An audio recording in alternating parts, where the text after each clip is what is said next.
Ragi biscuit எப்படி செய்யலாம் பார்க்கலாமா? அதுக்கு ஃபஸ்ட்டு ராகி மாவு ஒரு 125 கிராமும், கோதுமை மாவு ஒரு 50 கிராமும் எடுத்து வச்சுருக்கேன். பட்டர் வந்துட்டு கொஞ்சம் செமி சாலிடாக எடுத்து வச்சுருக்கேன் 75 கிராம்ஸும், நாட்டு சக்கரை வந்துட்டு 60 கிராம்ஸ். இந்த பட்டர் மிக்சிங்கை நல்லா பீட்டரில் நல்லா பீட் பண்ணிவிட்டு, அது கூடவே ராகி மாவு கோதுமை மாவையும் நல்லா ஜலிச்சு மிக்ஸ் பண்ணிக்கணும். சப்பாத்தி மாவு எப்படி பிசையுமோ அது மாதிரி பிசைஞ்சு வச்சுக்கணும். கொஞ்சம் கொஞ்சமாக பால் ஆட் பண்ணிக்கோங்க.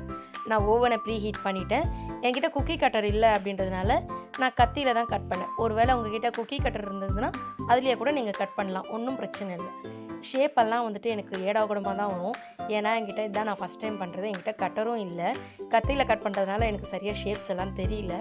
எல்லாமே அமீபா ஷேப்பில் கோணல் மாணலாக தான் இருக்கும். ஓகேங்களா? டெம்பரேச்சர் பார்த்திங்கன்னா 170 டெம்பரேச்சர் வச்சுருந்தேன். டைமிங் பார்த்திங்கன்னா 45 மினிட்ஸ் வச்சுருந்தேன். வீட்டில் இருந்தது சாக்கோ சிப்ஸு, அதுதான் கொஞ்சம் மேலே கார்னிஷ்காக வச்சுருக்கேன்.